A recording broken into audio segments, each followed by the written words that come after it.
Hello बच्चों, कैसे हो आप लोग। मैं आपका favourite maths teacher P Bharati sir Vidya Path के प्लेटफॉर्म पे स्वागत करता हूं। तो जैसे आप लोग को सबको पता होगा बेटा कि हम लोग मैथ्स और फिजिक्स का क्रैश कोर्स स्टार्ट किए थे बिहार एंड यूपी बोर्ड 2025 के लिए। उसमें आपका दो दो चैप्टर अपलोड हो चुका है। आज आपके लिए जो हम वीडियो लाए हैं, आज जो आपके लिए लाए हैं वो समझ लीजिए कि दिवाली के ऑफर के साथ साथ आपके बिहार बोर्ड के लिए ऑफर है ये। क्योंकि ये चैप्टर ऐसा चैप्टर है, ये चैप्टर ऐसा चैप्टर है बच्चों, ये चैप्टर आपको मार्क्स दिला के जाएगा। ये चैप्टर आपको बहुत अच्छा मार्क्स दिला के जाएगा, क्योंकि इससे आसान 12th में कोई चैप्टर ही नहीं है। और स्कोरिंग भी है, आसान भी है, और आपको जो पढ़ाया जाएगा वो बहुत आसान तरीके से पढ़ाया जाएगा। तो आप आराम से कॉपी पेन लेके बैठ जाइए, ठीक है ना। सीट बांध लीजिए बेल्ट से, कहीं हिलना नहीं है। और आज हम लोग जो चैप्टर पढ़ने जा रहे हैं उसका नाम क्या है बच्चों? मैट्रिसेस। क्या नाम है? मैट्रिसेस। और ये चैप्टर नंबर 3 है एनसीईआरटी के अकॉर्डिंग। और ये चैप्टर जो है वो इतना ज्यादा इंपॉर्टेंट रखता है बोर्ड में, क्योंकि इससे तो क्वेश्चंस आता ही है। मैट्रिक्स और डिटर्मिनेंट दोनों को मिला दिया जाए तो कम से कम 20 मार्क्स का वेटेज रखता है बेटा ये चैप्टर। और 20 मार्क्स बहुत वेटेज रखता है, दोनों को मिला दिया जाए, मैट्रिक्स एंड डिटर्मिनेंट, है ना। और मैट्रिक्स अगर नहीं समझ में आया तो डिटर्मिनेंट नहीं समझ में आने वाला है बच्चों आपको, ठीक है ना। और ये जो चैप्टर है वो बड़ा आसान है और पढ़ेंगे बड़ा आसान तरीके से, हवा में उड़ा देंगे बेटा ये चैप्टर। बड़ा मजा आने वाला है इस चैप्टर में, बड़ा आसान तरीके से आपको समझाया जाएगा।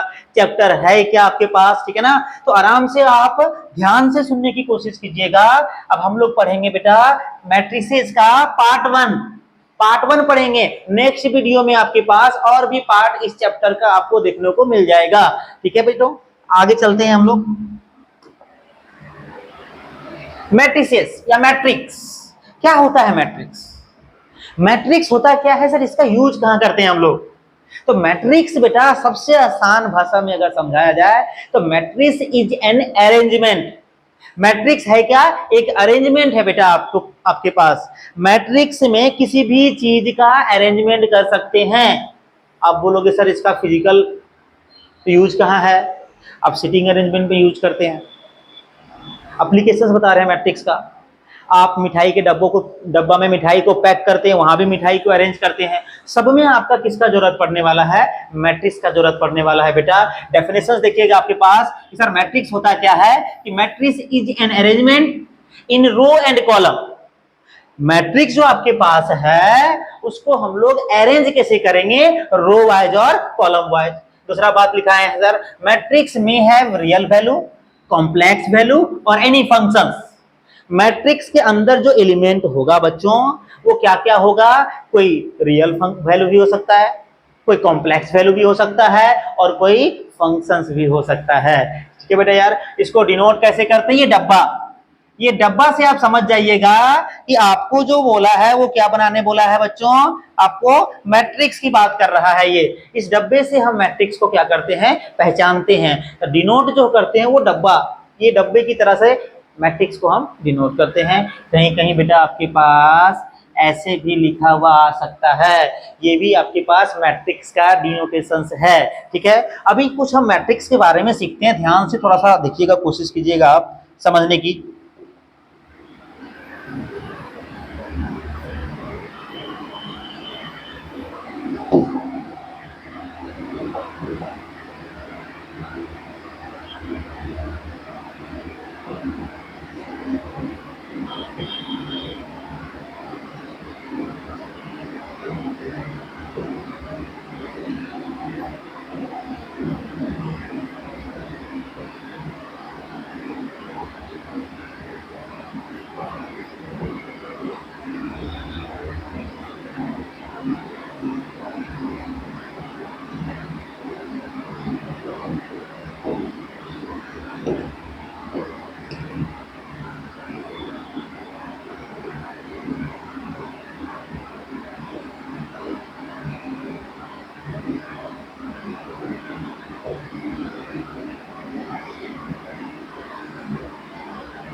ये हम मैट्रिक्स बेटा एक बनाए हैं। इस मैट्रिक्स से हम लोग बहुत सारा चीज सीखने की कोशिश करेंगे कि ये मैट्रिक्स के अंदर है क्या, मैट्रिक्स में क्या क्या चीज होता है। तो सारा बेसिक बेटा हम लोग यहाँ से क्लियर करने की कोशिश करेंगे। आप देखिएगा ध्यान से। सबसे पहले कि मैट्रिक्स ये जो बना है, ये जो हॉरिजॉन्टल वाइज होता है उसको हम लोग बोलते हैं रो। ये जो हॉरिजॉन्टल वाइज होता है बच्चों उसको क्या बोलते हैं, रो। और ये जो आपके पास वर्टिकल वाइज होता है, ये वर्टिकल वाइज, उसको हम लोग क्या बोलते हैं, कॉलम बोलते हैं। क्या बोलते हैं बच्चों, कॉलम। तो ये जो हॉरिजॉन्टल वाइज है उसको हम लोग रो बोलते हैं, ये जो वर्टिकल वाइज है उसको हम लोग क्या बोलते हैं, कॉलम बोलते हैं। जिसे आप ध्यान दीजिएगा तो आप देखिए ये जो आपके पास है इसको हम लोग बोलेंगे रो नंबर 1। ये हम लोग के पास जो आपके पास है वो रो नंबर 2।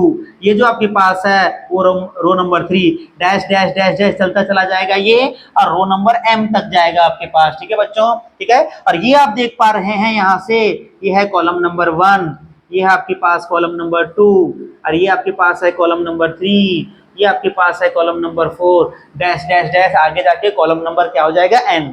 तो आप ये सीखें कि ये जो आपके पास मैट्रिक्स है इसमें जो रो वाइज होता है, रो वाइज, उसको हम लोग क्या बोलते हैं, रो। ये जो हॉरिजॉन्टल वाइज होता है बेटा, कौन सा वाइज, हॉरिजॉन्टल वाइज, उसको हम लोग बोलते हैं रो। और ये जो आपके पास होता है, ये दिख रहा है आपको सर वर्टिकल लाइन, इसको हम लोग बोलते हैं कॉलम। क्या बोलते हैं बेटा, कॉलम। तो मैट्रिक्स में दो चीजें होता है, ये हॉरिजॉन्टल वाइज को हम रो बोलते हैं और वर्टिकल वाइज को क्या बोलते हैं, कॉलम बोलते हैं। कोई दिक्कत वाली बात बेटा आपके पास नहीं है। ये पूरा जो आपके पास है वो रो नंबर 1 कहलाएगा, ये पूरा आपके पास जो आपके पास है रो नंबर 2 कहलाएगा, ये पूरा जो आपके पास है वो रो नंबर क्या कहलाएगा, 3। वैसे ही डैश डैश चलता चला जाएगा, ये m रो नंबर आपके पास है। तो आप रो और कॉलम को पहचानने के लिए सीख गए बेटा। अब चलते हैं हम लोग इस पे। ये जो आपके पास लिखा हुआ है उस m गुने n, इसको बोलते हैं ऑर्डर ऑफ मैट्रिक्स। क्या बोलते हैं बच्चों, ऑर्डर ऑफ मैट्रिक्स।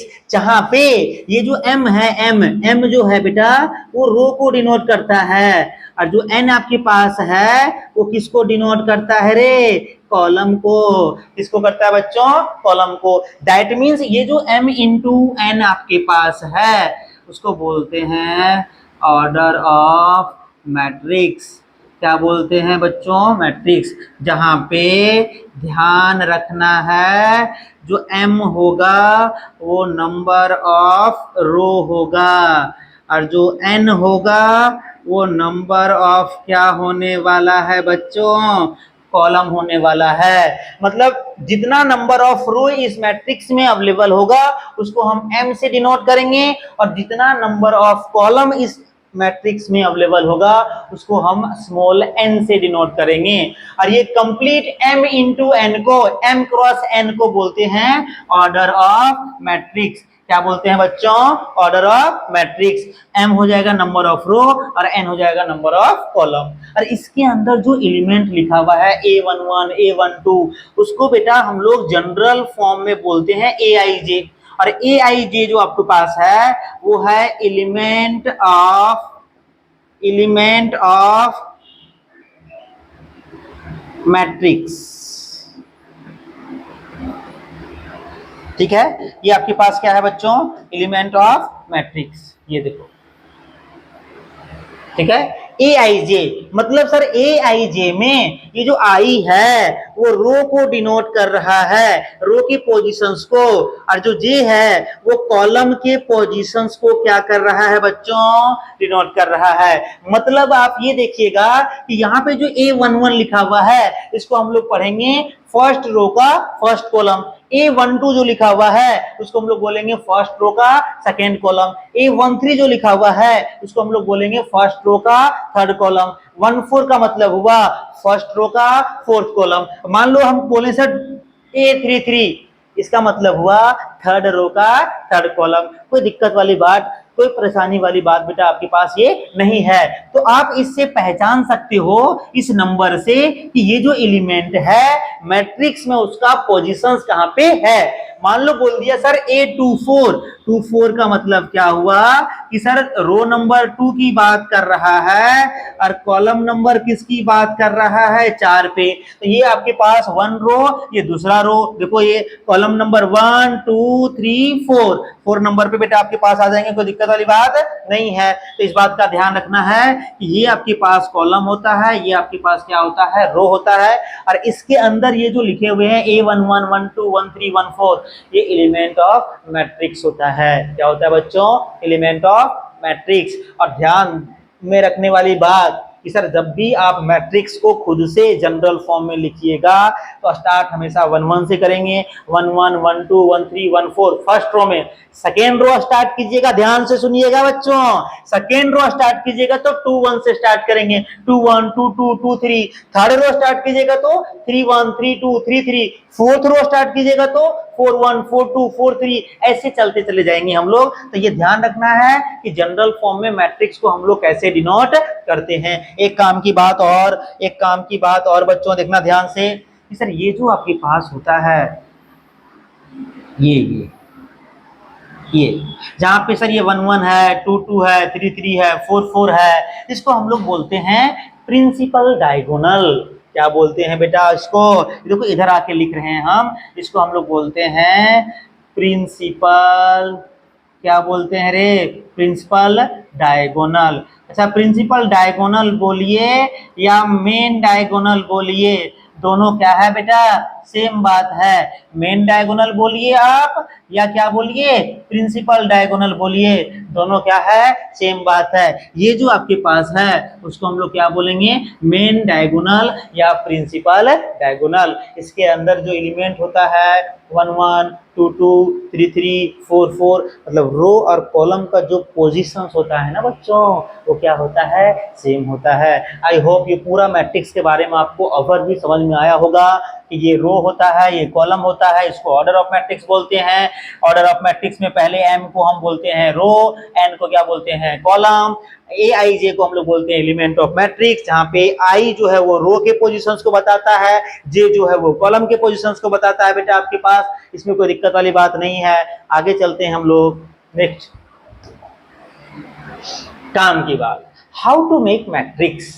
ध्यान से सुनिएगा बेटा, मैट्रिक्स हम बनाएंगे कैसे। आपको बोला कि सर 2 इंटू 2 ऑर्डर का मैट्रिक्स बना के दिखाइए, कितने इंटू कितने ऑर्डर का बच्चा, 2 इंटू 2 ऑर्डर का।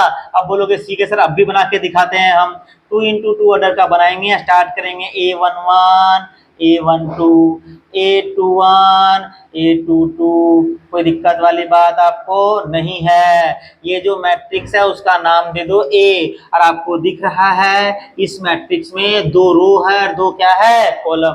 2 इंटू 2 ऑर्डर का मतलब हुआ पहला जो 2 लिखा हुआ है वो रो को डिनोट कर रहा है और बाद में जो 2 लिखा हुआ है वो कॉलम को डिनोट कर रहा है। मतलब इसमें जो होना चाहिए, इसमें 2 रो होना चाहिए, दिख रहा है R1, ये आपके पास R2, और कॉलम भी कितना होना चाहिए बच्चा, 2 कॉलम होना चाहिए। ये कॉलम नंबर 1 है और ये कॉलम नंबर क्या है बेटा, 2 है।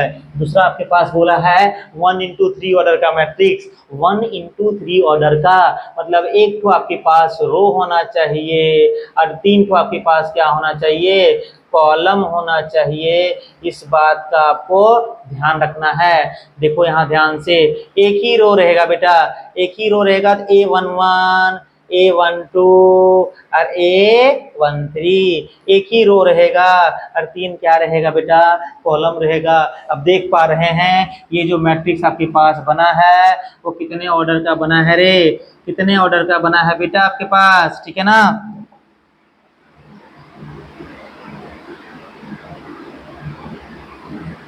ये कितने ऑर्डर का बना है बच्चा, 1 इंटू 3 ऑर्डर का बना है। आई होप समझ में आया होगा। अगर मान लीजिए कि आपको बोलेगा 3 इंटू 2 ऑर्डर का बनाइए, कितना ऑर्डर का बनाइए, 3 इंटू 2 ऑर्डर का, तो आप क्या बोलोगे, A11 A12। 2 से ज्यादा कॉलम नहीं बोला है ना, तो 1 2 से ज्यादा नहीं जाएंगे, 1 3 में जाएंगे तो 3 कॉलम हो जाएगा बेटा, है ना। फिर आते हैं 2 1 पे, फिर आते हैं 2 2 पे, फिर आते हैं 3 1 पे और फिर आते हैं 3 2 पे। आपको दिख पा रहा है ये जो आप मैट्रिक्स बनाए हैं वो कितना ऑर्डर का बनाए हैं, 3 इंटू 2 ऑर्डर का बनाए हैं बेटा, है ना। तो आपको अगर बोला जाए 3 इंटू 2 ऑर्डर का, 1 इंटू 3 ऑर्डर का, 1 इंटू 2 ऑर्डर का, 2 इंटू 1 ऑर्डर का, 2 इंटू 2 ऑर्डर का, सारा टाइप का मैट्रिक्स आप अपने मन से क्या कर सकते हैं, बना सकते हैं। आगे चलते हैं बेटा हम लोग, ठीक है ना। अब देखो ये ऐसा क्वेश्चन ना 1 मार्क्स में आता है, ध्यान से देखो, नंबर आना स्टार्ट हो गया, क्वेश्चंस एग्जाम में जो आएगा वो स्टार्ट हो चुका है, जागो आप। और इधर ध्यान से देखिएगा बच्चा, आपको बोला क्या गया है क्वेश्चंस में कि make a matrix of 2 into 2 order where aij equal to I plus 2j। पहले आपको करना क्या है कि सर 2 into 2 ऑर्डर का मैट्रिक्स बनाना है। देन मैट्रिक्स बनाने के बाद एलिमेंट जो उसका होगा वो इस फार्मूला को फॉलो करेगा। तो पहले हम लोग क्या बोलते हैं बेटा कि सर पहले हम लोग 2 into 2 ऑर्डर का क्या बनाएंगे, मैट्रिक्स। अरे 2 into 2 ऑर्डर का क्या बनाएंगे, मैट्रिक्स। ध्यान से A11, A12, A21 और ये क्या आएगा 22। ये आपको देख पा रहे हैं कि ये जो मैट्रिक्स है वो कितना ऑर्डर का है बच्चों, 2 into 2 ऑर्डर का आपके पास है। आधा तो काम आप कर लिए, लेकिन साथ में कुछ और बोला है कि जहां पे aij जो है ना, इस फार्मूला को यूज करके आपको इसके एलिमेंट को लिखना है बेटा। i प्लस कितना है वो 2j आपके पास है, इस फार्मूला को फॉलो करना है और सारे एलिमेंट का वैल्यू हम लोग निकालेंगे। ध्यान से देखिएगा आप बच्चों, पहले हम लोग निकालेंगे A11 का। A11 मतलब i के जगह पे 1 होगा और j के जगह पे भी कितना होगा, 1 होगा। ये देख लीजिए 1 और 2 गुने कितना होगा 1। सॉल्व कीजिएगा इसका, 2 into 1 2, 1 प्लस 2 कितना हो जाएगा बच्चा, 3 हो जाएगा। फिर हम लोग निकालेंगे 1 2 को, i के जगह पे 1 और j के जगह पे कितना 2। इस फार्मूले में रखना है i के जगह पे 1 और j के जगह पे कितना 2। 2 दूनी 4 प्लस 1 कितना हो जाएगा बच्चा 5। फिर 2 1 का वैल्यू निकालिए, i के जगह पे 2, j के जगह पे 1, 2 दूनी 4 हो जाएगा आपके पास। फिर A22 का निकालिए बेटा, i के जगह पे भी 2 और j के जगह पे भी 2। तो ध्यान से देखिएगा, 2 दूनी 4 प्लस 2 कितना हो जाना है 6। अब ये जो भी वैल्यू आपके पास आया उसको दोबारा यहाँ पे क्या करना है, मैट्रिक्स में रख देना है। A11 का वैल्यू कितना आया आपके पास 3 आया, A12 का वैल्यू कितना आया 5 आया, A21 का वैल्यू कितना आया 4 आया, A2 का वैल्यू कितना आया बेटा 6 आया। ये जो वैल्यू आपके पास आया ये तुम्हारा रिक्वायर्ड आंसर है। और ये कितने ऑर्डर का था बेटा, 2 into 2 ऑर्डर का। और ये जो वैल्यू आया वो कौन सा फार्मूला को फॉलो कर रहा है, i प्लस 2j का कर रहा है। कोई प्रॉब्लम वाली बात नहीं बेटा, बड़ा आसान क्वेश्चन है। ऑब्जेक्टिव में ऐसा क्वेश्चन आ सकता है, 2 नंबर में ऐसा क्वेश्चन आ सकता है कि बोलेगा 2 into 2 या 2 into 3 या 3 into 3 बोलेगा इस फार्मूला को फॉलो करके आपको एक मैट्रिक्स बनाना है। तो पहले आप मैट्रिक्स बना लीजिएगा, फिर इस फार्मूला को फॉलो करके सारा एलिमेंट का वैल्यू निकाल के दोबारा हमको मैट्रिक्स में रख देना है।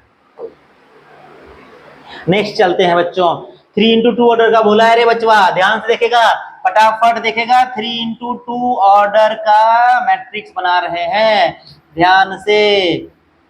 A11 A12 दो कॉलम से ज्यादा नहीं जाना है रे, 21 22 31 32। देख पा रहे हैं आप कि ये कितना ऑर्डर का मैट्रिक्स बन गया, 3 into 2 ऑर्डर का। कौन सा फार्मूला का यूज करना है गुरुजी, ये जो फार्मूला दिया हुआ है i माइनस 2j का क्या होल स्क्वायर। इस फार्मूले का यूज करके ईच एंड एवरी एलिमेंट का वैल्यू हम लोग निकालेंगे। ध्यान से देखना, पहले A11 का निकाल रहे हैं, i के जगह पे 1 और j के जगह पे भी कितना 1 और इसका होल स्क्वायर निकालना बेटा। 1 माइनस 2 का होल स्क्वायर मतलब कितना आने वाला है 1 आने वाला है, ये है ना। अब निकालते हैं 1 2 का, i के जगह पे 1, 2 के जगह पे 2, इसका होल स्क्वायर निकालना है बेटा। 1 माइनस का 4 का होल स्क्वायर -3 आएगा और -3 का स्क्वायर करेगा तो कितना आने वाला है प्लस का 9। अब आपको निकालना है 2 1 का, तो i के जगह पे 2, j के जगह पे 1, इसका स्क्वायर कीजिएगा तो 2 माइनस 2 का स्क्वायर कितना आने वाला है 0। फिर आप 2 2 का निकालिएगा, i के जगह पे 2, j के जगह पे 2, इसका होल स्क्वायर 2 माइनस 4 का होल स्क्वायर -2 घटा के -2 आएगा, लेकिन क्योंकि -2 का स्क्वायर करना है तो प्लस का कितना आएगा बच्चों प्लस का 4 आने वाला है। अब हम लोग निकालते हैं 3 1 का।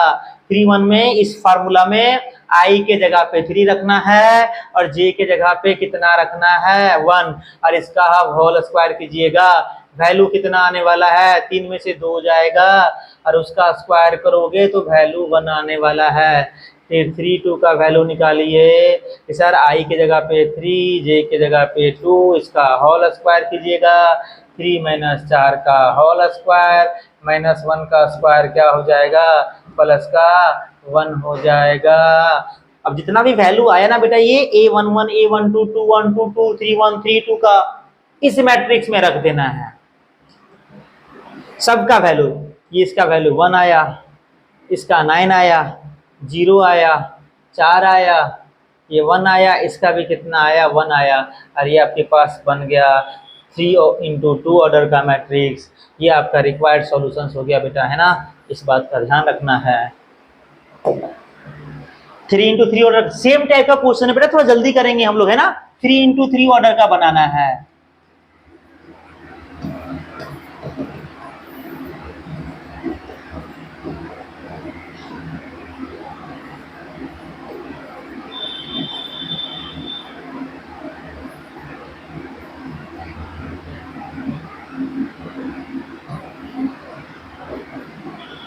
ये लो, ये 3 × 3 ऑर्डर का मैट्रिक्स बन गया। 3 टो रो 3 टो कॉलम। कौन सा फार्मूला का यूज करना है, फार्मूला एक बार ध्यान से देखिएगा आप लोग। I माइनस का 2j और इसका मोड है, ये मोड है। मोड का मतलब क्या होता है कि मोड के अंदर अगर नेगेटिव वैल्यू भी आएगा तो उसको क्या कर देना है, पॉजिटिव करके लिखना है बेटा, और पॉजिटिव आएगा तो पॉजिटिव ही रहेगा, उससे कोई दिक्कत वाली बात नहीं है। इस फार्मूला का यूज करके ईच एंड एवरी वैल्यू निकालेंगे हम लोग। 1 1 का निकाल, 1 - 2 × 1, ध्यान से आपको पता है 1 - 2 का मोड -1 आएगा, लेकिन मोड के वजह से क्या हो गया +1 1 2। 1 - 2 आई के जगह पे 1, जे के जगह पे 2, ध्यान से फार्मूला में रखेगा। 1 - 4 माइनस का 3 आएगा, लेकिन मोड के वजह से प्लस का क्या आ जाएगा बेटा 3 आ जाएगा। 1 3 का वैल्यू निकालिए। आई के जगह पे 1, जे के जगह पे कितना रखेंगे 3, ये 2 तो पहले से है, ये 2 तो पहले से है फार्मूला में। 1 - का 6 माइनस का 5 आएगा, उसका मोड निकालोगे तो प्लस का 5, ठीक है ना। अब 2 1 पे आते हैं बच्चों, हम लोग किस पे आते हैं 2 1 पे आते हैं। मतलब आई के जगह पे 2 और जे के जगह पे 1, ये कितना आ जाएगा 0, क्योंकि 2 × 1 2, 2 में से 2 जाएगा तो कितना बच्चा, अरे बोलना कुछ, सो गया क्या तुम लोग, जागते रहना है बचवा। ये देखो 2 दूनी 4, 2 में से 4 जाएगा, माइनस का 2 आएगा, लेकिन मोड के वजह से प्लस का 2 आ जाएगा बेटा। 2 3 का वैल्यू निकालिए। 2 - 2 × 3 मतलब 2 - 6 माइनस का 4 आना चाहिए, लेकिन मोड के वजह से प्लस का क्या आ जाएगा 4। 3 - 2 × 1 मतलब 3 - 2 कितना होगा बेटा 1 होने वाला है। 3 2 का वैल्यू देखो, 3 माइनस का 3 × 2, 3 माइनस का 6 माइनस का 3 आना चाहिए था,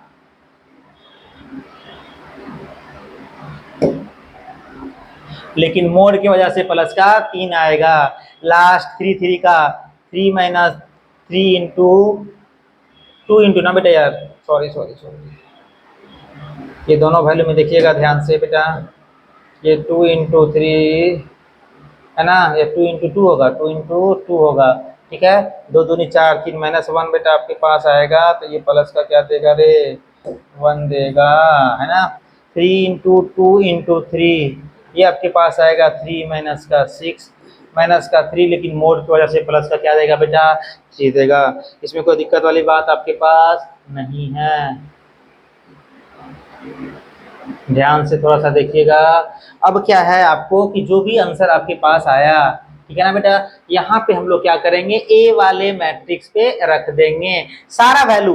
पहला कितना आया 1, रो वाइज निकाले हम लोग तो वैल्यू भी रो वाइज ही लिखेंगे, है ना। ये जो रो वाइज निकाले 1 3 5 आया, फिर 0 आया, 2 आया, 4 आया, 1 आया, 1 आया और कितना आया 3। ये आपके पास 3 इंटू 3 ऑर्डर का मैट्रिक्स बन गया और ये तुम्हारा क्या है रिक्वायर्ड सॉल्यूशंस है बेटा। आगे चलते हैं फिर हम लोग अभी, है ना। हाँ, अब देखो ये क्वेश्चन है बेटा एनसीईआरटी का क्वेश्चन, सर बड़ा इंपॉर्टेंट क्वेश्चन आपके पास है। बोला है कि एक मैट्रिक्स दिया हुआ है, ये आपके पास ये मैट्रिक्स दिया हुआ है आपके पास, है ना। ये देखो ये बोला है इसमें नंबर ऑफ रो कितना है 1 2 3, ये आर नंबर 1, ये आर नंबर 2 और ये आर नंबर 3। तो नंबर ऑफ रोज कितना होगा 3। नंबर ऑफ कॉलम, ये देखो ध्यान से, कॉलम नंबर 1, कॉलम नंबर 2 और कॉलम नंबर 3। तो नंबर ऑफ कॉलम कितना होगा 3। ऑर्डर ऑफ मैट्रिक्स 3 इंटू 3, क्योंकि जितना रो और कॉलम होता है दोनों को मल्टीप्लाई के फॉर्म में लिखते हैं। मल्टीप्लाई करके 9 नहीं लिखना है, 3 गुने 3 ऑर्डर में ही लिखना है, इस बात का ध्यान रखना है। नंबर ऑफ एलिमेंट बेटा, टोटल नंबर ऑफ एलिमेंट कितना होगा कि सर जितना ऑर्डर है ये दोनों को मल्टीप्लाई कर दीजिएगा, जितना ऑर्डर है ये दोनों को मल्टीप्लाई कर दीजिएगा तो टोटल नंबर ऑफ एलिमेंट हो जाता है। इस बात का ध्यान रखिएगा। ये 13 का वैल्यू लिखने बोला है बेटा, 13 का वैल्यू कितना होगा, ठीक है ना। ये सेम क्वेश्चन, ठीक है। A21 का वैल्यू कितना होगा, है ना। उसके बाद A33 का वैल्यू कितना होगा, A23 का वैल्यू कितना होगा और लास्ट में A24 का वैल्यू कितना होगा। इस मैट्रिक्स में आपको सबको पता है ये 1 1 होगा, 1 2 होगा, 1 3 होता है, ये 2 1 होता है, 2 2 होता है, 2 3 होता है, ये 3 1 3 2 और 3 3 ये होता है बेटा आपके पास, है ना। अब कंपेयर कर लीजिएगा आप। बोला है 1 3 पहला रो का तीसरा कॉलम, कौन बैठा है 19 बैठा है, तो इसका जगह पे आंसर कितना होगा 19 होगा। बोला है दूसरा बात क्या बेटा 2 1 दूसरा रो का पहला कॉलम, देखो ये बैठा है 85, क्या बैठा है बच्चवा 85। अच्छा दूसरा 3 3 तीसरा रो का तीसरा कॉलम, ये दिख रहा है लास्ट वाला एलिमेंट, क्या है रे 17 है बच्चों, ठीक है ना। 2 3 दूसरा रो का तीसरा कॉलम कितना है 12 है। और ये 2 4 तो ये नॉट पॉसिबल होगा बेटा इसमें, क्योंकि 3 ही रो और 3 ही कॉलम है, चौथा कॉलम कहाँ से आ जाएगा। तो ये जानबूझ के ऐसा कभी क्वेश्चंस डालेगा तो आप बोलिएगा इसका आंसर जो होगा वो पॉसिबल नहीं है बेटा, है ना। तो आई होप ये आपको समझ में आया होगा। सबसे इंपॉर्टेंट चीज ये देखिए ध्यान से, नोट में क्या बोला है कि if order of matrix is m गुने n, if order of matrix is m गुने n, देन ध्यान से मेरी बात सुनिएगा, then total number of element present inside the matrix equal to m into n, है ना बेटा। यार एग्जांपल से समझिएगा आप लोग कि मान लो तुम्हारे पास ऑर्डर दे दिया 5 गुने 4, अब टोटल एलिमेंट पूछ रहा है, क्या पूछ रहा है बच्चा टोटल एलिमेंट, तो आप कितना बोलोगे 20 है, दोनों को मल्टीप्लाई कर दो, मैट्रिक्स के अंदर काउंट करने की जरूरत नहीं है। दूसरा एग्जांपल, मान लो आपको ऑर्डर दे दिया 3 इंटू 15 और टोटल एलिमेंट पूछा, तो कितना होगा 45। ध्यान रहे ऑर्डर ऑफ मैट्रिक्स में ये जो m और n होगा वो दोनों पॉजिटिव इंटीजर होना चाहिए, मतलब नेचुरल नंबर होना चाहिए। ये कभी नहीं होगा कि 3 इंटू 2 गुने 5 ऑर्डर का है, ये नॉट पॉसिबल होगा बेटा, क्योंकि यहाँ पे जो आपके पास ऑर्डर होना चाहिए वो दोनों नेचुरल नंबर का प्रोडक्ट ही होना चाहिए, दूसरा कोई नंबर पॉसिबल नहीं है, क्योंकि रो 3/2 नहीं होता है, 3 रो होगा या 4 रो होगा, इस बात का आपको ध्यान रखना है। आगे चलते हैं बेटा, अब आते हैं main topic types of matrix. ये हम लोग पढ़ लिए, मैट्रिक्स को पहचानने सीख लिए, मैट्रिक्स को पहचानने भी आप सीख लिए, मैट्रिक्स में कितना रो कितना कॉलम होता है या कोई फार्मूला का यूज करके आपको मैट्रिक्स बनाने देगा वो भी आप सीख लिए, नंबर ऑफ एलिमेंट निकालने सीख लिए। अब आते हैं हम लोग मेन मुद्दा पे, सर इसको पहचानना बहुत इंपॉर्टेंट है बेटा। अगर आप मैट्रिक्स को पहचानिएगा नहीं तो ऑब्जेक्टिव क्वेश्चन में फंस जाइएगा, है ना। तो ध्यान से देखिएगा, सबसे पहला जो टाइप है वो कौन सा मैट्रिक्स है, रो मैट्रिक्स। दूसरा क्या है बेटा, कॉलम मैट्रिक्स। तीसरा क्या है बेटा, वर्टिकल मैट्रिक्स। चौथा क्या है बेटा, हॉरिजॉन्टल मैट्रिक्स। रो मैट्रिक्स कि सर वैसा मैट्रिक्स जिसमें नंबर ऑफ कॉलम जो होगा ना, नंबर ऑफ रो बेटा, नंबर ऑफ रो जो होगा ना वो इक्वल टू कितना होगा 1। एग्जाम्पल के लिए देखिएगा 1 गुने 3 ऑर्डर, 1 गुने 2 ऑर्डर, 1 गुने 4 ऑर्डर, डैश डैश डैश। ये जो मैट्रिक्स है इस टाइप के मैट्रिक्स को हम क्या बोलेंगे, रो मैट्रिक्स बोलेंगे। जैसे आपके पास एग्जाम्पल के तौर पे लिख सकते हैं, एक ही रो है लेकिन 3 कॉलम है, 1 2 लिख सकते हैं, एक ही रो है लेकिन 2 कॉलम आपके पास है ना। तो इस टाइप के मैट्रिक्स को हम क्या बोलते हैं, रो मैट्रिक्स बोलते हैं। कॉलम मैट्रिक्स में आएंगे बेटा, है ना। कॉलम मैट्रिक्स में क्या है कि नंबर ऑफ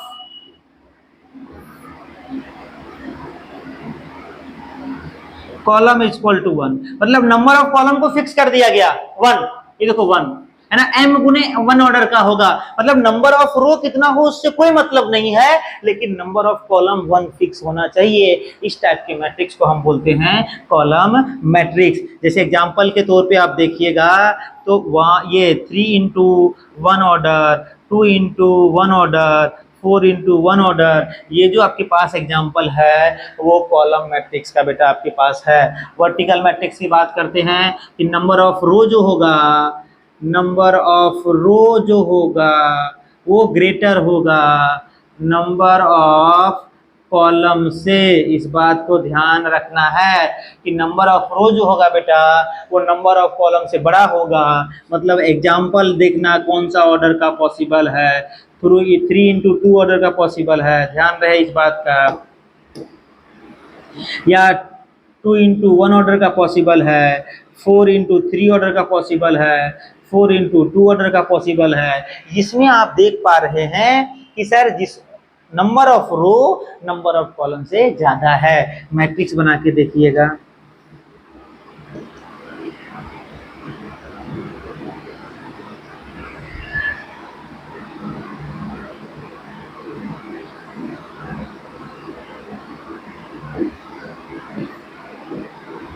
ये देखिए। अब इसको आप देख के भी पहचान सकते हैं कि ये जो मैट्रिक्स है ना वो वर्टिकल ज्यादा दिख रहा है, हॉरिजॉन्टल कम दिख रहा है, इसलिए इस टाइप के मैट्रिक्स को हम क्या बोलते हैं, वर्टिकल मैट्रिक्स बोलते हैं। कौन सा मैट्रिक्स बोलते हैं बच्चा, वर्टिकल मैट्रिक्स बोलते हैं। इस बात का ध्यान रखना है आपको, है ना। इस टाइप के मैट्रिक्स को क्या बोलेंगे बेटा, वर्टिकल मैट्रिक्स बोलेंगे, है ना। हॉरिजॉन्टल मैट्रिक्स क्या है कि सर नंबर ऑफ रो जो होगा ना वो कम होगा नंबर ऑफ किससे, कॉलम से।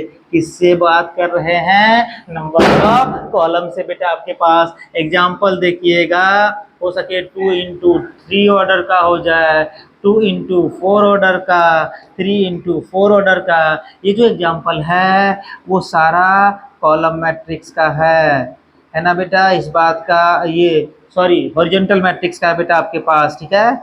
ये 2 2 और ये 2 3, ये आपको दिख रहा होगा कि ये जो मैट्रिक्स है वो हॉरिजॉन्टली ज्यादा दिख रहा है, वर्टिकली कम दिख रहा है, इसीलिए इस टाइप के मैट्रिक्स को हम लोग क्या बोलेंगे, हॉरिजॉन्टल मैट्रिक्स बोलेंगे। तो आप शेप बना के मतलब सर मैट्रिक्स बना के भी आप पहचान सकते हैं कौन सा वर्टिकल वाइज ज्यादा है और कौन सा हॉरिजॉन्टल वाइज ज्यादा है, उस हिसाब से आप वर्टिकल और हॉरिजॉन्टल मैट्रिक्स को बोल सकते हैं। लेकिन मेन आपको ये ध्यान रखना है कि नंबर ऑफ रो 1 होगा तो रो मैट्रिक्स हो जाएगा, नंबर ऑफ कॉलम को 1 फिक्स कर दिया जाए तो ये कॉलम मैट्रिक्स हो जाएगा।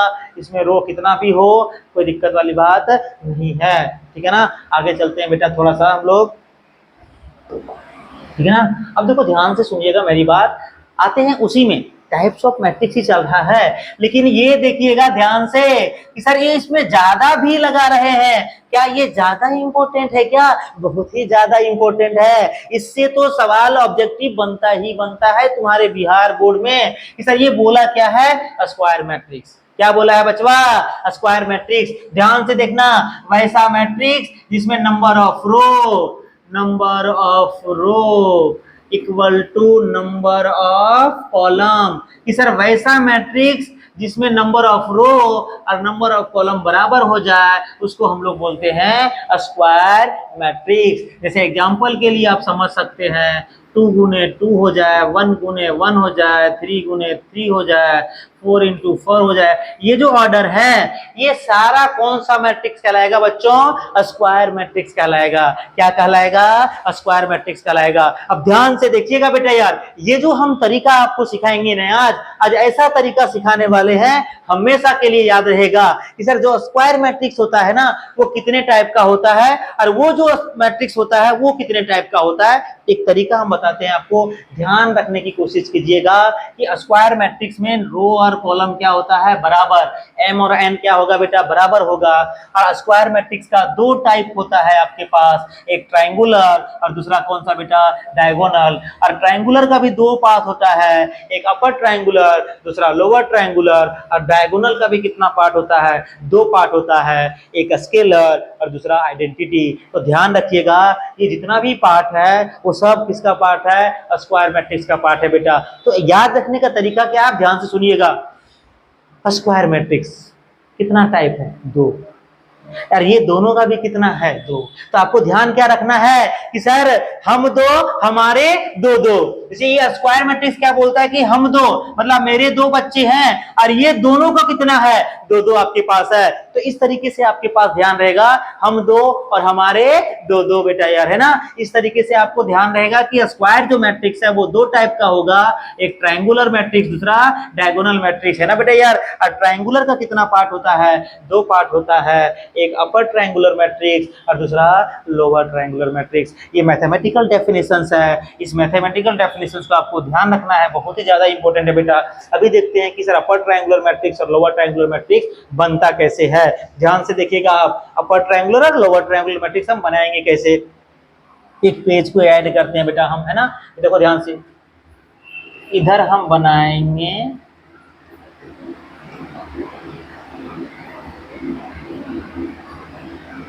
अपर ट्रायंगुलर मैट्रिक्स और इधर हम बनाएंगे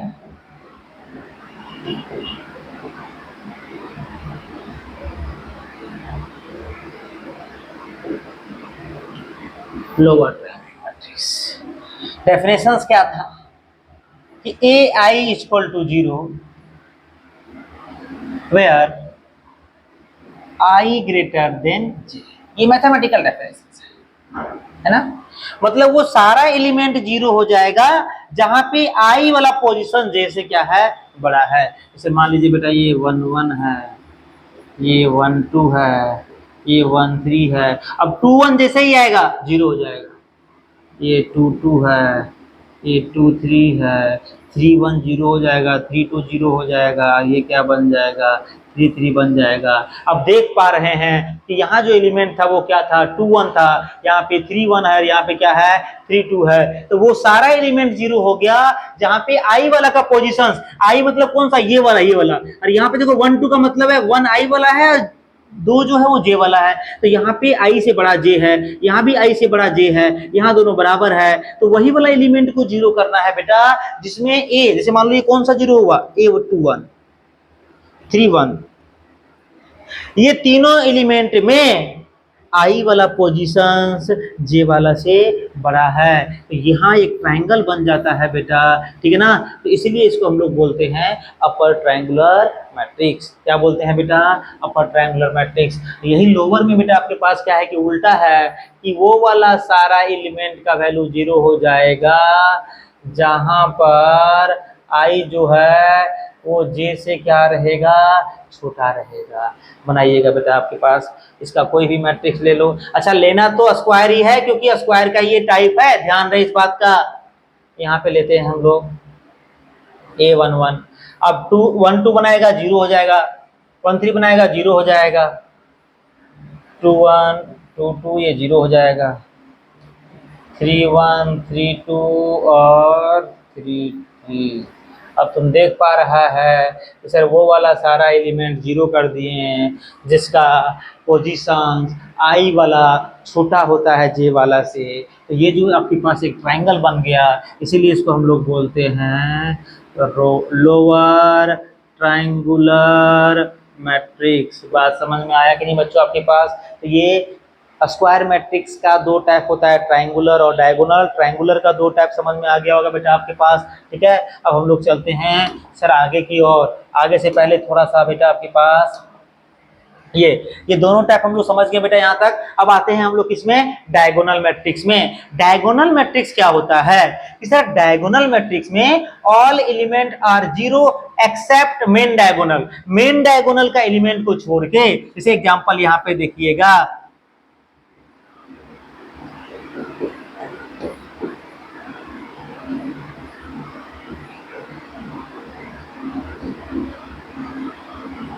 ये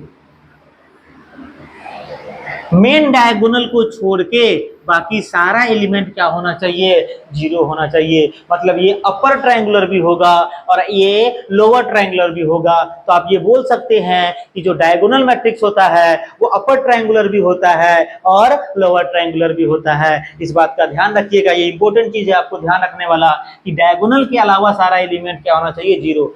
डायगोनल में कुछ भी हो सकता है, पॉजिटिव नेगेटिव जीरो, लेकिन डायगोनल के अलावा 100% फिक्स है कि क्या होगा बेटा, जीरो होने वाला है। ठीक है, चलते हैं बेटा आगे। आपके पास ये समझ में आ गया होगा definitions. A I J equal to zero where I not equal to J, मतलब जहां आई और जे बराबर नहीं है वो सबका वैल्यू क्या कर दिए, जीरो। और जहां आई और जे बराबर था 1 1 2 2 3 3, उसका एलिमेंट को हम कुछ भी नहीं किए हैं, वो कुछ भी हो सकता है, जीरो भी हो सकता है, नॉन जीरो भी हो सकता है। ये दूसरे वाले एलिमेंट का बात किया है, इस बात का ध्यान रखना है। नोट देख लिया आपके पास कि सर यहाँ पे क्या लिखवाए हैं कि diagonal matrix are upper triangular as well as lower triangular. ये डायगोनल मैट्रिक्स जो बेटा आपका है वो लोअर ट्रायंगुलर भी है, देख लो ऊपर वाला, और ये अपर ट्रायंगुलर भी है। इस बात का आपको ध्यान रखना है। आगे चलते हैं बेटा हम लोग डायगोनल के टाइप की ओर, है ना। डायगोनल का टाइप्स की ओर चलेंगे बेटा हम लोग, ठीक ना। डायगोनल का दो टाइप होता है, एक स्केलर मैट्रिक्स और दूसरा आइडेंटिटी मैट्रिक्स। दोनों को ध्यान से देखिएगा, बहुत ही ज्यादा इंपॉर्टेंट है बेटा ये, वेरी वेरी इंपॉर्टेंट है ये, बहुत ज्यादा इंपॉर्टेंट बेटा आपके पास है, इससे ऑब्जेक्टिव बहुत बनता है। इस बात का ध्यान रखना है। स्केलर मैट्रिक्स क्या होता है, वैसा डायगोनल मैट्रिक्स, ध्यान देना रे, जिसमें डायगोनल का एलिमेंट आपके पास सारा एलिमेंट सेम होना चाहिए, लेकिन ए जो होगा वो नॉट इक्वल टू क्या होना चाहिए, 1 होना चाहिए। मतलब आप एग्जांपल से आप समझ सकते हैं कि ये 2 0 0 0 2 0 0 0 2 ये चल सकता है, 2 है आपके पास ए का वैल्यू। या आप एग्जांपल ले सकते हैं -4 0 0 -4 0 0, और आपके पास क्या हो सकता है, ये ध्यान रहे,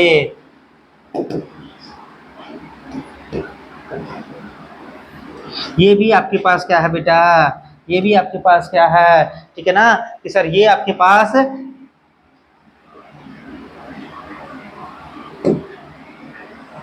ये थोड़ा सा बेटा बोर्ड का प्रॉब्लम चल रहा है, कोई बात नहीं।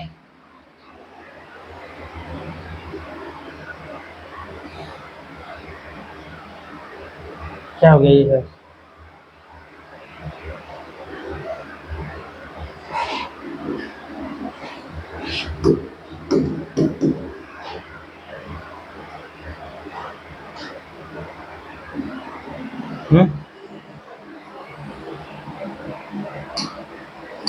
कुछ काम नहीं कर रहा।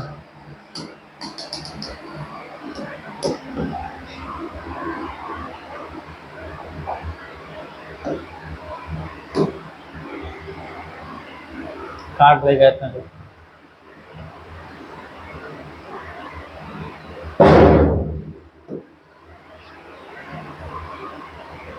ठीक है, थोड़ा सा बोर्ड का प्रॉब्लम था बेटा आपके पास, बोर्ड मतलब ये आपके पास प्रिपेयर हो रहा था, कुछ प्रॉब्लम था बोर्ड का। आगे चलते हैं बेटा आप, तो ये समझ लिए कि सर आपके पास स्केलर मैट्रिक्स जो होगा वो होगा तो डायगोनल ही, लेकिन डायगोनल में डायगोनल का एलिमेंट जो होगा वो सारा सेम होना चाहिए और 1 नहीं होना चाहिए। 1 जो होगा वो आपके पास क्या हो जाएगा बच्चों, ये देखो ध्यान से कि सर आइडेंटिटी मैट्रिक्स वैसा स्क्वायर या वैसा डायगोनल मैट्रिक्स को कहते हैं जिसमें ए का वैल्यू क्या होगा, ऑल ए इक्वल टू कितना, 1।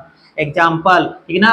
अच्छा, इसको डिनोट कैसे करते हैं कि sir it is denoted by it is denoted by capital I. जैसे ये आप देखिएगा कि यहाँ पे 1 0 0 0 1 0 0 0 कितना बनेगा 1, तो इसका नाम हम लोग क्या रख दिए I3। ये बहुत बार यूज होने वाला है, आप ध्यान रखिएगा कि वैसा डायगोनल मैट्रिक्स जिसमें मेन डायगोनल का सारा एलिमेंट क्या हो जाए 1 हो जाए, उस टाइप के डायगोनल मैट्रिक्स को हम यूनिट या आइडेंटिटी मैट्रिक्स बोलते हैं। यूनिट के नाम से पता चल रहा है, यूनिट मतलब क्या होता है 1 होता है। ठीक है बेटा, अगर आपको I2 के बारे में बोला तो मतलब क्या होगा 1 0 और 0 1। ये आपके पास आइडेंटिटी मैट्रिक्स है, कितना ऑर्डर का 2 इंटू 2 ऑर्डर का, और ये कितना ऑर्डर का है 3 इंटू 3 ऑर्डर का है। तो स्केलर और आइडेंटिटी मैट्रिक्स में अंतर क्या है आप समझिएगा मेरी बात ध्यान से, बच्चा इसमें 100% बहुत मिस्टेक करता है। तो सर स्केलर और आइडेंटिटी में अंतर बस इतना है कि स्केलर में आपके पास जो एलिमेंट होगा वो डायगोनल का सारा एलिमेंट सेम ही होगा, लेकिन 1 के अलावा कुछ और होगा। लेकिन आइडेंटिटी मैट्रिक्स में डायगोनल का सारा एलिमेंट 1 ही होगा, उसके अलावा और कुछ भी पॉसिबल नहीं है। इस बात का आपको ध्यान रखना है बेटा। तो स्केलर मैट्रिक्स को आपको ध्यान रखना है कि वैसा मैट्रिक्स जिसमें मेन डायगोनल का सारा एलिमेंट क्या हो सेम हो। अब आपके पास थोड़ा सा चर्चा करते हैं, डिस्कस करते हैं बेटा। आपके पास है ना, थोड़ा इसको छोटा करके इधर किनारे करते हैं और किनारे करते हैं, थोड़ा ध्यान से देखिएगा आप, ठीक है ना बेटा यार। अब आपके पास एक सवाल लिखते हैं कि all scalar matrix is a diagonal matrix.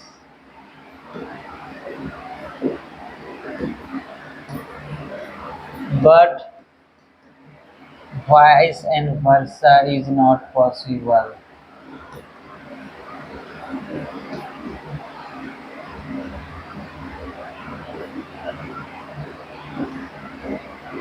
तो ध्यान से ये बोला है कि जितना भी स्केलर मैट्रिक्स होगा ना वो सारा डायगोनल मैट्रिक्स होगा, लेकिन सारा डायगोनल मैट्रिक्स स्केलर नहीं होगा। एग्जाम्पल से देखिएगा बेटा कि आपका ए जो है 1 0 0 0 2 0 0 0 3, ये आपके पास डायगोनल मैट्रिक्स है।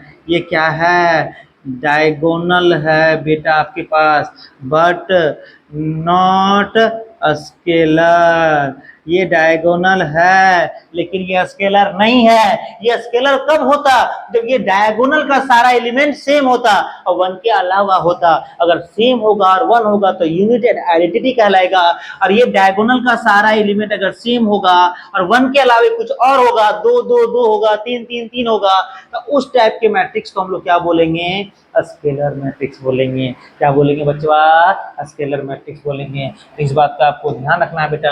आगे चलते हैं, थोड़ा सा और टाइप चलते हैं, नल और जीरो मैट्रिक्स। वैसा मैट्रिक्स जिसके अंदर का सारा एलिमेंट क्या हो जीरो हो, उसको हम लोग बोलेंगे नल या zero matrix. Matrix having all element are zero, ये कैसा भी टाइप का हो सकता है ना बेटा। ये दोनों, ये भी आपके पास जीरो मैट्रिक्स है, ये भी आपके पास क्या है जीरो मैट्रिक्स है, कोई दिक्कत वाली बात आपको नहीं है। आगे चलते हैं थोड़ा सा बेटा हम लोग। रेक्टेंगुलर मैट्रिक्स किसको बोलते हैं रेक्टेंगुलर मैट्रिक्स। ये matrix having number of row is not equal to number of column. मतलब स्क्वायर मैट्रिक्स के अलावा हम जितना भी मैट्रिक्स पढ़े हैं आपके पास, ठीक है ना बेटा, 3 इंटू 4 ऑर्डर का है ना, 1 इंटू 3 ऑर्डर का, 2 इंटू 3 ऑर्डर का, ये सारा मैट्रिक्स मेरे पास क्या कहलाता है रेक्टेंगुलर मैट्रिक्स कहलाता है। Rectangular matrix. और बाकी इसके अलावा जिसमें नंबर ऑफ रो और नंबर ऑफ कॉलम बराबर होगा वो स्क्वायर मैट्रिक्स कहलाएगा। तो इस बात का आपको भरपूर ध्यान रखना है कि जिसमें नंबर ऑफ कॉलम और नंबर ऑफ रो बराबर नहीं होता है उस सबको एक साथ इकट्ठा करके रेक्टेंगुलर मैट्रिक्स बोल देते हैं, और जिसमें नंबर ऑफ रो और नंबर ऑफ कॉलम बराबर होगा उसको हमको स्क्वायर मैट्रिक्स बोलते हैं। आगे चलते हैं बच्चों आपको, ठीक है ना। इक्वल ऑफ टू मैट्रिक्स, ध्यान से इंपॉर्टेंट चीज है बेटा यार। Let A equal to Aij and B matrix equal to Bij। ये दो मैट्रिक्स आपके पास है। ए एक मैट्रिक्स है जिसको हम लोग ए आई जे मान लिए, दूसरा मैट्रिक्स बी है जिसको हम लोग बी आई जे मान लिए, है ना बेटा यार। अब दोनों मैट्रिक्स को हम लोग को इक्वल करना है, दोनों मैट्रिक्स को हम लोग को क्या करना है बच्चों, इक्वल करना है। ध्यान से मेरी बात सुनने की कोशिश कीजिएगा। लो बेटा ध्यान से यहाँ पे देख लो, ये मान लेते हैं आपके पास m इंटू एन ऑर्डर का है, तो ये भी आपके पास कितना ऑर्डर का होना चाहिए, m इंटू एन ऑर्डर का होना चाहिए। If a equal to b then a i J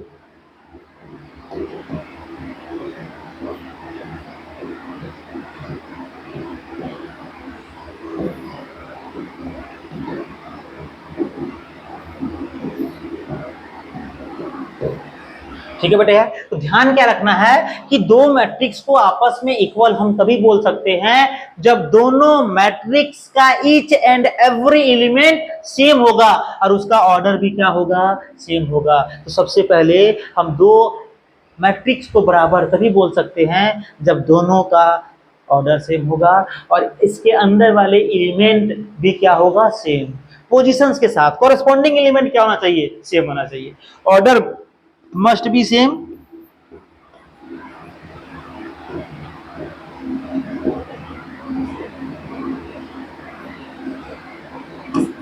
and दूसरा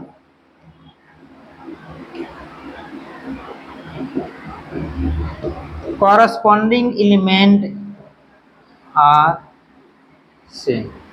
ये कॉरेस्पॉन्डिंग एलिमेंट का मतलब क्या हुआ, मतलब ये है कि सर अगर आपके पास, ध्यान से देखिएगा, दो मैट्रिक्स बराबर करना है, ये मान लेते हैं A11 है, A12 है, A21 है, 22 है, पहला मैट्रिक्स है, ए मैट्रिक्स है ना। A इक्वल टू बी करना है, अब बी वाला को B11 मान लिए हैं, B12 मान लिए हैं, B21 मान लिए हैं और बी क्या मान लिए बेटा,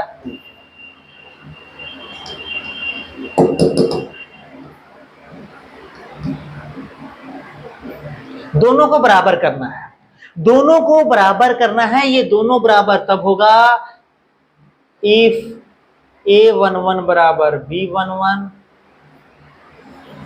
A12 बराबर B12, A21 बराबर B21, A22 equal to B2। इस बात का आपको ध्यान रखना है कि दो मैट्रिक्स आपस में इक्वल तब होगा जब मैट्रिक्स का each and every element corresponding element के क्या होगा, बराबर होगा। ऑर्डर भी क्या होना चाहिए बेटा, सेम होना चाहिए। कि मैथमेटिकल तरीका है लिखने का कि मान लिए कि एक आपके पास मैट्रिक्स है A I J M into N order का, दूसरा मैट्रिक्स आपके पास है B I J M into N order का, दोनों बराबर तभी होगा जब A I J M into N order equal to B I J M into N order. ये दोनों बराबर होगा बेटा, मतलब अंदर वाला एलिमेंट अपने आप क्या हो जाएगा, बराबर हो जाएगा और ऑर्डर वही बचने वाला है आपके पास। दो चीज ध्यान रखना है, order must be same and corresponding element are also same, है ना। ये यहाँ पे यही लिखा है बेटा यार, order must be same and corresponding element are also same. इस बात का ध्यान रखना है, तभी हम लोग बोलेंगे कि आपस में जो मैट्रिक्स है वो क्या है बेटा, सेम है। जैसे मान लो कि ये आपके पास दो मैट्रिक्स दिया हुआ है, दोनों बराबर है, -1 2 3 -4 6 और 5। अब बोलेगा दोनों मैट्रिक्स बराबर है तो एक्स वाई जेड का वैल्यू निकालो। एक्स का वैल्यू कितना आएगा -1, वाई का वैल्यू कितना आएगा 2, जेड का वैल्यू कितना आएगा 3, ए का वैल्यू -4। देखो ये फिर बी वाला का वैल्यू किसके बराबर होगा, 6 के बराबर, सी वाला का वैल्यू किसके बराबर होगा, 5 के बराबर। अगर इस तरीके से दोनों मैट्रिक्स अगर इक्वल देगा तो पहला वाला पहले के बराबर, दूसरा वाला दूसरे के बराबर, तीसरा वाला तीसरे के बराबर, इस तरीके से एलिमेंट को इक्वल कर देंगे और हम लोग वैल्यू निकाल लेंगे बेटा एक्स वाई और किसका, जेड का। इस बात का ध्यान रखिएगा। यहाँ भी ऐसे ही क्वेश्चन है, बताओ सर एक्स का वैल्यू यहाँ से कितना होने वाला है, पहला वाला पहले के बराबर करो, दो मैट्रिक्स बराबर है 4 होने वाला है। y का वैल्यू कितना होगा बेटा 7, यहाँ से z का वैल्यू कितने वाला है √4, मतलब वैल्यू 2 होगा, है ना। यहाँ से a का वैल्यू कितना निकलने वाला है 5, b का वैल्यू कितना निकलेगा -4.5 और C का वैल्यू कितना निकलने वाला है 4। कॉरस्पॉन्डिंग एलिमेंट को बराबर कर दो, आराम से अपने आप वैल्यू निकल चला आएगा। यहाँ भी यही काम करना है बच्चा। यहाँ क्या काम करना है आपको ध्यान से देखिएगा। पहला वाला एलिमेंट पहले के बराबर करो, दूसरा वाला दूसरे के बराबर करो, अपने आप A B C D X Y Z का वैल्यू यहाँ पे सर आ जाएगा।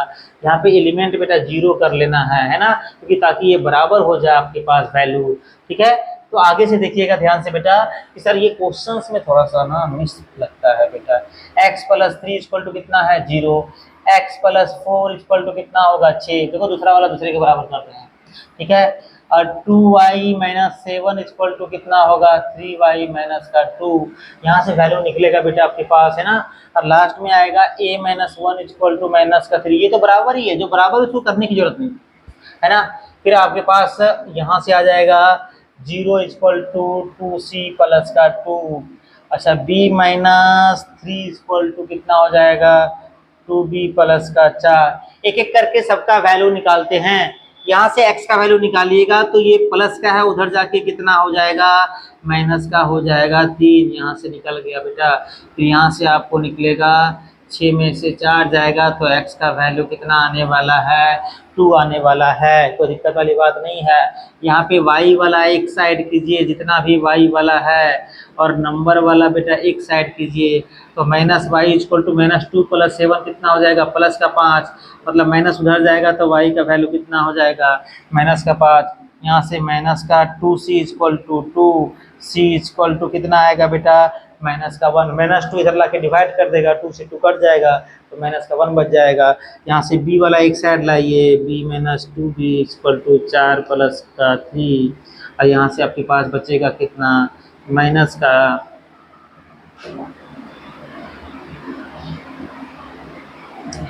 यहाँ पे ध्यान से देखिएगा बेटा, तो यहाँ से आपको देखने को मिल रहा है माइनस का b = 7, तो b = कितना हो जाएगा माइनस का। यहाँ से आप a b c का वैल्यू निकाल लिए है ना। a का वैल्यू यहाँ से आएगा -3 + 1 मतलब -2। तो यहाँ से आप क्या किए a b c का वैल्यू निकाल लिए, x y z का वैल्यू निकाल लिए। कोई दिक्कत वाली बात बेटा आपके पास नहीं है। ठीक है ना, इस बात का ध्यान रखना है थोड़ा सा। यहाँ पे z का वैल्यू निकालना चाहिए था, क्वेश्चंस में बेटा कुछ प्रॉब्लम है ना, इस बात का ध्यान रखिएगा थोड़ा सा।